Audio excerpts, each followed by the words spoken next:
แต่งหน้าไปใส่มานี่ไปสวนอะไรเนาะอีกแล้วเนาะโอ้ยเบิ่งดูพี่น้องรอบนี้ใส่2,000เนาะว่านี่เงินเนี่ยทานนางติพร้อมด้วยครอบครัวนี่อ้าวก็บรรยากาศเข้างานแล้วเนาะตอนนี้อากาศโคตรร้อนเลยพี่น้องตัวร้อนคักร้อนแน่เนาะ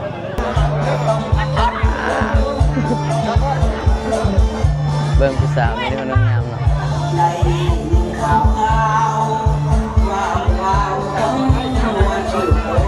ผู้สาวบันแดนสวรรค์วันนี้อีกแต่ก็น้ำงามรีวิวบ้านให้ FC หน่อย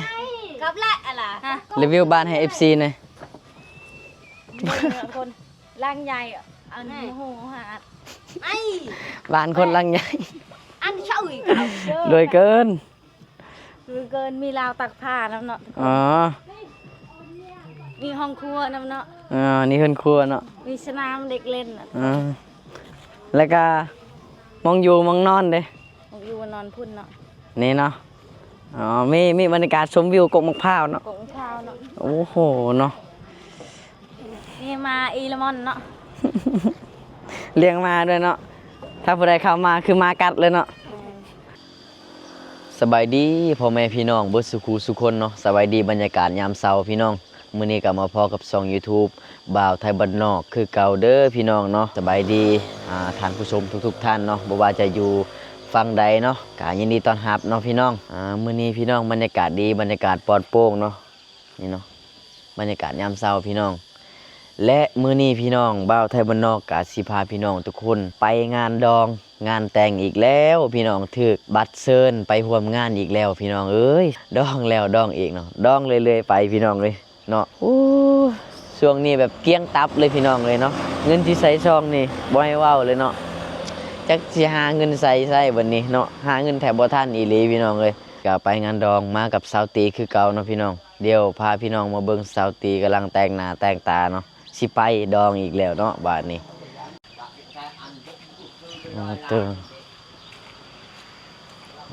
บรรยากาศยามเช้าพี่น้องบรรยากาศดีนะน้องมื้อนี้เห็นบ่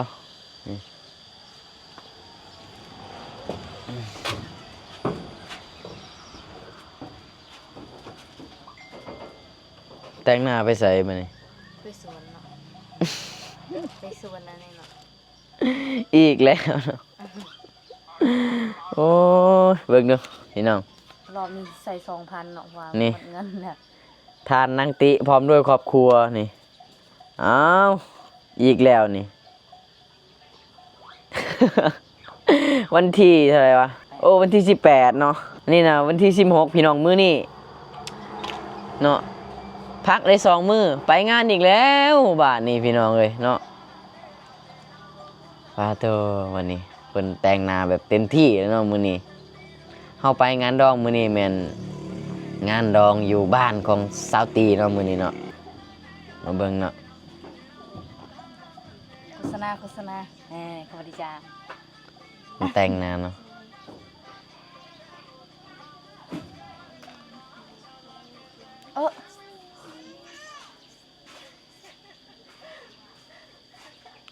บ่แต่งบ่ได้บ่ได้แล้วโอ้ยแต่งหน้าสิอวดให้ไผอีกบัดนี้อวดให้ผู้บ่าวอีกบ่แม่นไผสิแนมนะหน้าคือแบรนด์นี่บ่มีคนแนมเนาะให้มันรู้ไปเบิ่งสิหาเงินทันบ่พี่น้องมี2ใบเนาะโอ้ยตายแบบนี้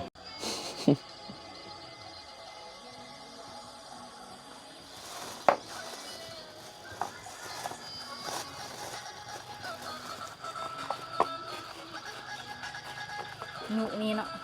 ต้องใส่ในถุงนี้เนาะ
อ้ยพี่น้องเจ็บท้องเนาะแล้วก็ออกมาแต่ห้องน้ำเนาะ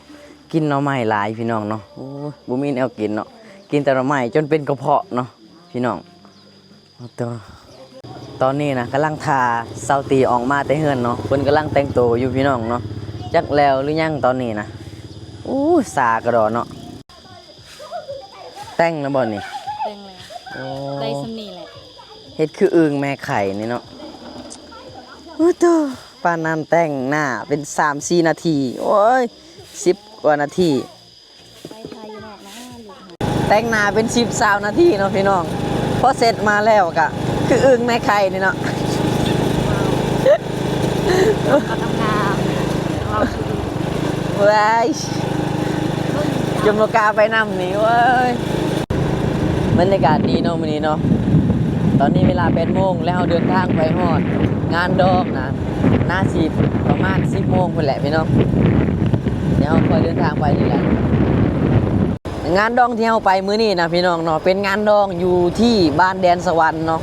ทางไกลจากหมู่บ้านไทยบ้านนอกประมาณ25 ลักนี่แหละเนาะเป็นบ้านแดนสวรรค์นี่คือเป็นหมู่บ้านที่ติดกับชายแดนลาวเวียดนามเลยเด้พี่น้องเนาะ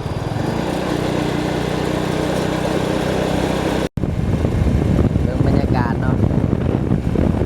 ปลอดโปร่งมื้อนี้แต่ว่าบรรยากาศยามแรงจังหน่อยเนาะฝนก็สิตกนั่นล่ะพี่น้องตอนนี้ก่อนสิออกงานกะพาพี่น้องไปเติมพลังกันก่อนดีกว่าเนาะ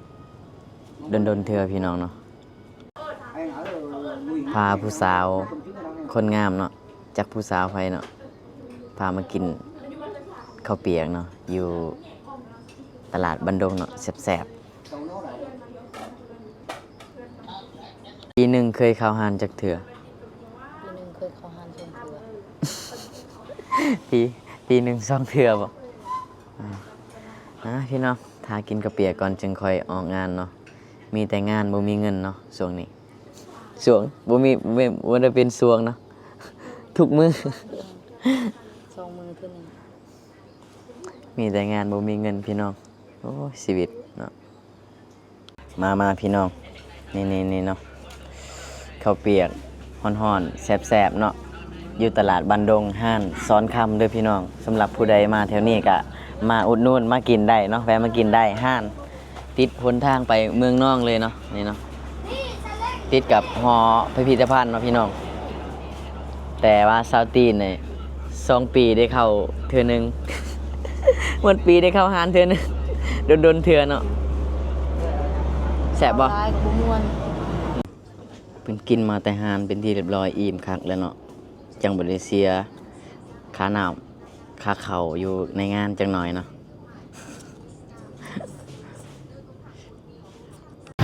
โอ้พี่น้องเนาะ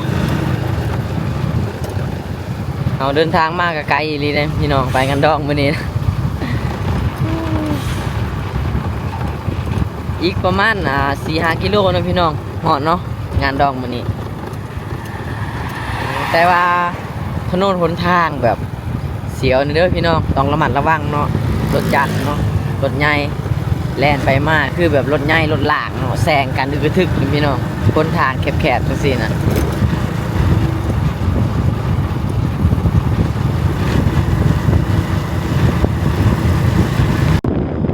พี่น้อง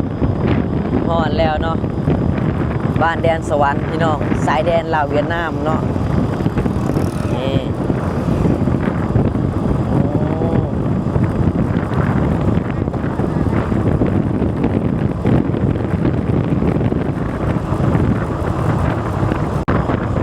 พี่น้องมีวัดองค์ใหญ่เนาะ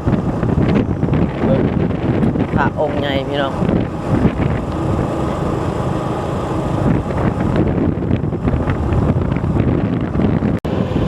อันนี้คือตลาดบ้านแดนสวรรค์เนาะตลาดลาวปนเวียดนามเนาะเพราะว่าอยู่ในนี่ชายแดนลาวติดเวียดนามพี่น้องจะมีคนลาวกับคนเวียดนามอยู่นำกันอยู่ในนี้เนาะแบบปนกันเนาะพี่น้องโอ้ ลายก็มีทะเบียนเนาะ แม่นแต่ส่วนหลายลีก็คือเวียดนามเนาะอาหารเวียดเนาะหลายที่สุดเนาะนี่เห็นบ่พี่น้องจังได้บัดนี้ฮอดโมงเข้างานเลยติ แม่นหกโมงแล้ว ทาบักเฮิงๆพี่น้องเนาะนี่ พากันท่างานเขาพากันท่าเขางานเนาะมาตั้งแต่เช้าเนาะตอนนี้ก็10 โมงแล้วน่าเขาเจ้าสิเปิดเข้าแล้วหรือยังเนาะเฮาก็บ่จักเนาะเดี๋ยวเฮาก็สิเข้าไปอีกเทื่อนึงเนาะเพราะว่าเข้าแล้วเมื่อกี้นี้เฮาก็กลับมาคืนเนาะเขาเจ้ายังบ่ทันได้เปิดเนาะอันนี้คือหมู่บ้านแดนสวรรค์เด้อพี่น้องเมืองเซโปนแขวงสวรรณเขตเนาะเป็นหมู่บ้านที่อยู่ติดกับชายแดนลาวเวียดนามเนาะติดกับเมืองลาวบาวเนาะเป็นเมืองเวียดนามพี่น้องพูดงานดองอยู่ทางพุ่นเนาะเดี๋ยวเฮาสิขี่รถจักรไปเนาะ Let's go ก็บรรยากาศเข้างานแล้วเนาะตอนนี้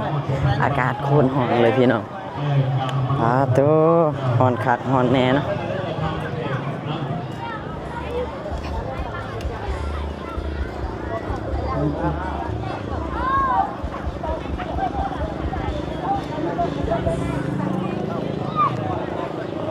คนมาหลายนี่พี่น้อง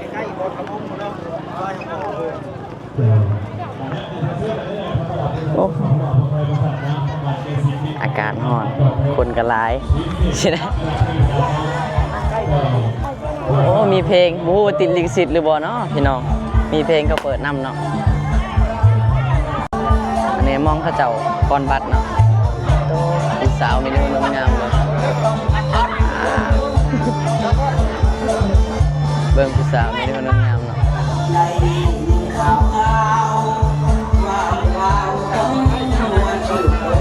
ผู้สาวบันแดนสวรรค์บนนี้มีแต่คนงามโซ่คนลายเลยเนาะก่อนแล้ว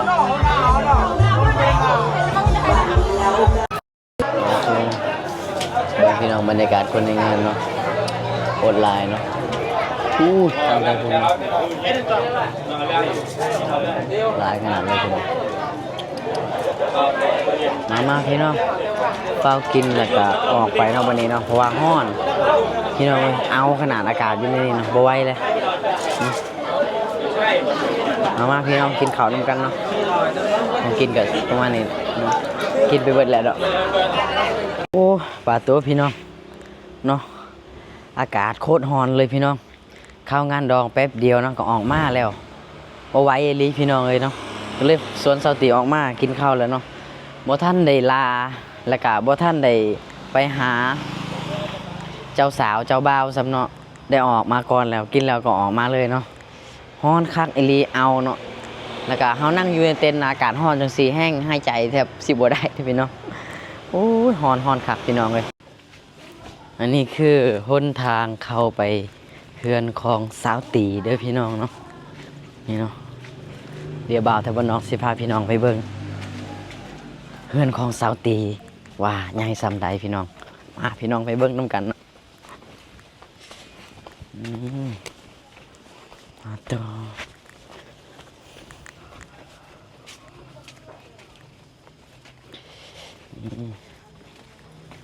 นี่อันนี้คือเฮือนของสาวตีเด้อ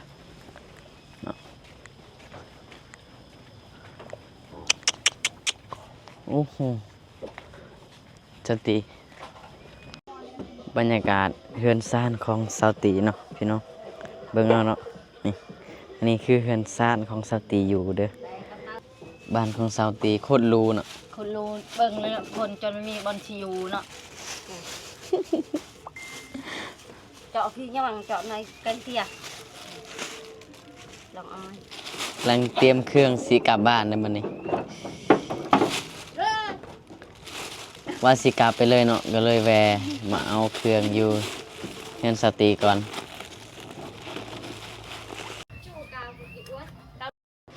นี่จู้เอาไหนเอาจองไปให้เถอะรีวิวบ้านให้ FC หน่อยครับละอะไรฮะรีวิวบ้านให้ FC หน่อยคนร่างใหญ่เอาหน้าหูหาไอ้บ้านคนร่างใหญ่อันเช่าอีกรวยเกินมีราวตักผ้าน้ำเนาะอ๋อมีห้องครัวน้ำเนาะนี่เฮือนครัวเนาะมีสนามเด็กเล่นแล้วก็มองอยู่มองนอนเด้มองอยู่นอนพุ่นเนาะนี่เนาะมีบรรยากาศชมวิวกกมะพร้าวเนาะกกมะพร้าวเนาะโอ้โหเนาะนี่มาอีเลมอนเนาะ เลี้ยงมาด้วยเนาะถ้าผู้ใดเข้ามาคือมากัดเลยเนาะเฮ้ยวันนี้ จอดก่อนจอกู กลับเลยบ่วันนี้ กลับ สิกลับใส่อีกบ้านเจ้าของอยู่นี่ กลับไปทำภารกิจที่สวนที่หาย เป็นจังไดพี่น้องเห็นแล้วบ่เฮือนศาลของเซาตีเนาะโคตรหรูเนาะพี่น้องมีหมองชมวิวแล้วก็มีเดินเที่ยวนอนเล่นเนาะว่าน่าเชื่อเลยเนาะ ลูกคนนี้ก็บ่มีอีกแล้วเนาะ Let's go ออกมาถนนเลยเนาะบัดนี้ครับนะแม่ ก็บ่เป็นเนาะอย่างแถวจังฮะ